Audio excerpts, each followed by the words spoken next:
I'm live. Good morning.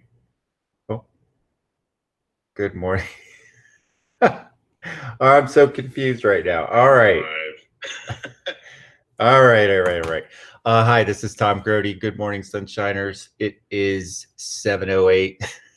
It is time for 7 minutes of sunshine. Thank you so much for being here this morning.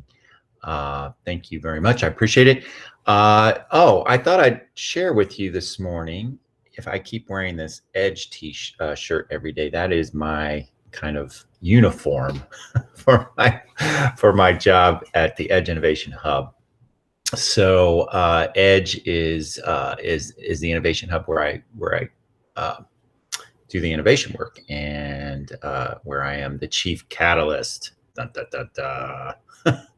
Anyway, so not real creative with the wardrobe these days, but it is really easy to get dressed in the morning, which I like a lot. It takes me about 2 seconds. So good morning. I have another Simon Sinek I'd like to share with you. It's very, very quick, but very cool for this Friday. So I hope you enjoy this. Why is an origin story? It's why we get out of bed in the morning, and it's why people care. It's this deep-seated purpose, cause, or belief. It's a spark inside of us. And it's present all the time. It's different than motivation. Inspiration is different than motivation. Motivation can be externally driven. It can be temporary. You can be motivated for fear of punishment. If you're going to get punished, you can be motivated. And if you're going to get rewarded, you can be motivated. But it doesn't last. That feeling goes away, and you have to keep repeating it. Inspiration is this little thing that burns inside of us, sometimes brighter, sometimes dimmer, but it's always there.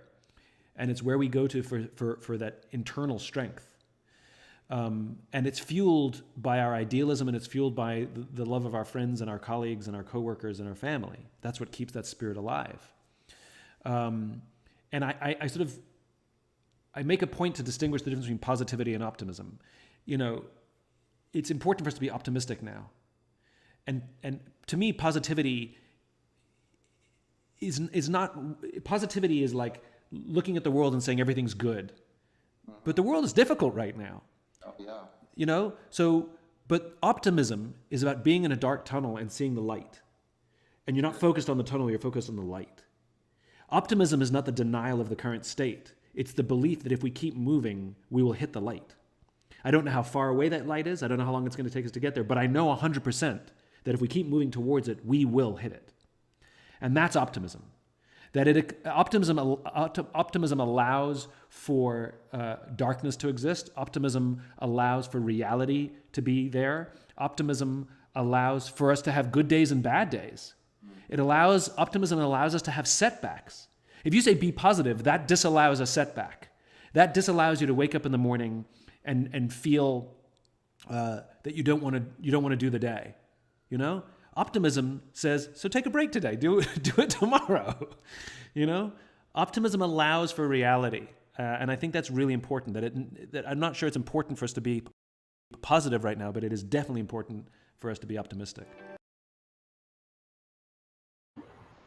I love that distinction between positivity and optimism about the fact that, because I think being a sunshiner is or really trying to shine that light, be that light, doesn't mean that we ignore reality. It doesn't mean that we're fakey.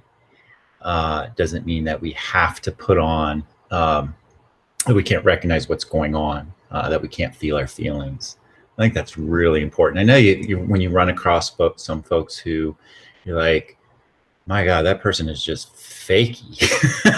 Maybe it's fakey happy, but I think being authentic, being real, understanding that we are the light. And I really like that message about having that optimistic outlook, knowing that we are worthy and deserving of respect, knowing that we can make a difference every day by using our superpower, just knowing that. That might make us more positive. I think it generally does, but it needs to be authentic positivity. I really like that. I love that distinction. I thought I would share it this morning. I'll run through a couple of the daily reminders for us today, since it is a Friday, and we're going into the weekend, which is so cool. I hope everybody enjoys this weekend coming up. But as you go into the weekend, anchor in those values: love, courage, family, and community are mine. Remember to use your superpower, however you want to use it this weekend. Mine is to inspire to be in spirit. Know that we are worthy and deserving of respect and high regard simply because we exist, and that we have a precious human life. And every day, think as you wake up that I'm fortunate to be alive. I have a precious human life, and I ain't gonna waste it. Love that Dalai Lama, I really do. Practicing that self-care today and this weekend, holding yourself in the palm of your hands, always starting with loving yourself. Take care of yourself, drink lots of water, eat lots of fruits and vegetables, exercise as much as you can this weekend. Get some of that in. It feels so great using that serenity prayer. God, grant me the serenity to accept the things I cannot change, the courage to change the things I can, and the wisdom to know the difference. And that gratitude can change anything. I am grateful I get to go into the Edge Innovation Hub today. I am excited every day when I go in, and I'm just having a blast. So very grateful for that. And then, of course, what I was just talking about, being the light. It doesn't have to be a fakey thing. It's just the authentically knowing that you are light, that you are sunshine. Be the light, and always know that we can make things better using that light. And as we let our own light shine, we unconsciously give other people permission to do the same. As we are liberated from our own fear, our presence automatically liberates others. And there is always light, if only we are brave enough to see it, if only we are brave enough to be it. And finally, the vision. I can't forget this vision. We will not go back to normal. Normal never was. Our pre-corona existence was not normal, other than we are normalized greed, inequity, exhaustion, depletion, extraction. We should not longer return, my friends. We are being given the opportunity to stitch a new garment, one that fits all of humanity and nature. And as we open things up, we can do it on our terms. We've kind of come in, and a lot of us have done a lot of work. And as we go back out, we get to make a choice, and we can stitch a new garment. We can make things better than they were. We don't have to put up with all of the bullshit, the greed, inequity, and exhaustion, depletion, extraction. We do not have to accept that. And finally, they are us, remembering that sunshine is in everyone. Let's look for it. Let's look for that sunshine, and that we need to be part of the solution to let this grim era of demonization in America begin to end here and now. Got to do that. And finally, lead with love, use the golden rule, and do the next right thing. So there's the daily reminders for the weekend. I hope you have a great weekend. Thank you, Jeffrey Carter Sully. Yesterday was a great interview. If you didn't see it, make sure you see it. And I've got a couple more coming up, a couple more shares coming up next week. I hope, again, have a great weekend. And remember, even when it's really damn cloudy, the sun is always shining, and you are the sunshine. Take care.